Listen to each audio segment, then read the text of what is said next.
आजच्या या सभेमध्ये जे गुरुवर्य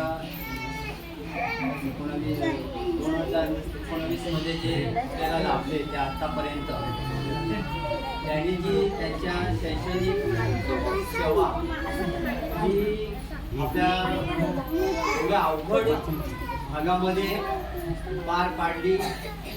त्या पार पाडत असताना त्यांनी एवढ्या वाईट प्रसंगाला त्यांच्या जीवाला सुद्धा त्यांनी कधी हे केलं नाही. कारण तर हा जो पावसाळ्याचा दिवस शाळेमध्ये येणं म्हणजे जीवाला धोक्यामध्ये घालून शाळेत म्हणजे आपल्या शाळेपर्यंत येणं, अशा अवस्थेत सुद्धा त्यांनी सेवा ही कायमची ठेवली. आणि आपल्या गावामध्ये जी याच्यापूर्वी जी काही परिस्थिती होती शैक्षणिक क्षेत्रामध्ये, आपल्या गावामध्ये पहिली वसती शाळा जेव्हा चालू केली त्याच्यानंतर ही जिल्हा परिषद शाळा याला मान्यता दिली. आणि त्याच्यानंतर त्याच्या अगोदर जे शिक्षक होते 2019 पूर्वी त्यावेळेचे जे शिक्षकांची शैक्षणिक क्षेत्रामध्ये म्हणजे शैक्षणिक गुणवत्ता मुलांमध्ये वाढवण्याची किंवा ग्रामस्थांना विश्वासात घेण्याची किंवा मुलांना आवड निर्माण करून घेण्याची ही जी टेक्निकल होती ती सगळ्यांमध्ये असते असं नाही.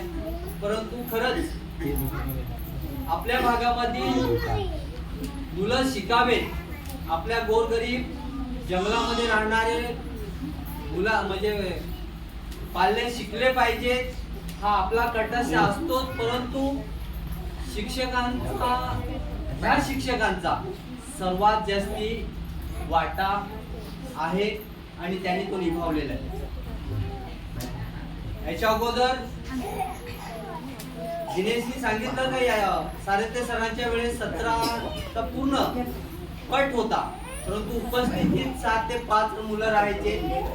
तो शिक्षकांचा दोष नव्हता सर, तो आमचा दोष होता. आमची मुलं ह्या शाळेमध्ये आम्ही पाठवत नव्हतो.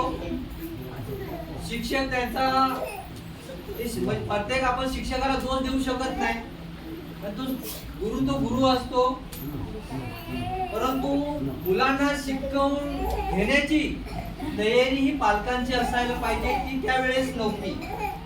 आणि ह्या शाळेमध्ये शिक्षक त्या पद्धतीने लाभले नव्हते किंवा त्यांनी त्या पद्धतीने काळजी घेतली नाही. आज ह्या शाळेमध्ये जे काही उभं राहिलं, जे काही पूर्ण गावातल्या घरोघरी जे शिक्षणाचा आवड निर्माण झाली, ते आवड निर्माण करून देण्यासाठी घाणेकर सर आणि जाधव सर यांचा शहाचा वाटा आहे. रात्री आम्ही जेव्हा बसलो होतो थोडा वेळ, तेव्हा सरांनी बोलता बोलता सांगितलं होतं की जेव्हा मी ह्या शाळा मी मागितली किंवा मी ह्या शाळेची मला ही शाळा पाहिजे, जेव्हा वरच्या लेवलचे साहेब लोक असतात, केंद्र प्रमुख वगैरे, यांनी त्यांना सांगितलं होतं की शाळा तुम्ही खरंच घेता का?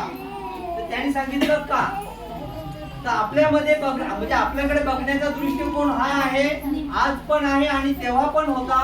म्हणजे 2019 साली जो त्यांनी त्याच्या बरोबर तो उल्लेख झालेला का आपल्याकडे लाल झेंड्यामध्ये आपण आहोत, लाल झेंडा खांद्यावर घेऊन राहतो, इथे बसतो, सगळ्या एकोप्याने राहतो. परंतु आपल्याकडे बघण्याचा दृष्टिकोन हा सरकारचा किंवा सरकारच्या खात्यामध्ये असलेल्या अधिकाऱ्यांचा असा आहे.